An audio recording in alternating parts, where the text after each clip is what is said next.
बालेश्वर सदर में वोटर को सचेतन करने बाहर सचेतनता रथ। यह सचेतनता रथर शुभारंभ कर जिलापाल के सुदर्शन चक्रवर्ती।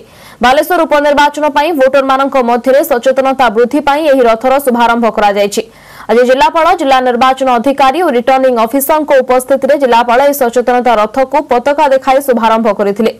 32 सचेतनता रथ सदर निर्वाचन मंडल विभिन्न अंचल बुली लोकों को सचेतन कराइब। विशेषकर कोविड कटकणा भितर किभली मतदान करेंगे, चलित थर होइथिबा एक्स्ट्रा बूथ एवं वीवीपैट संपर्क में लोकों को सचेतन कराजिबो बोली जिलापाल कहिसंती।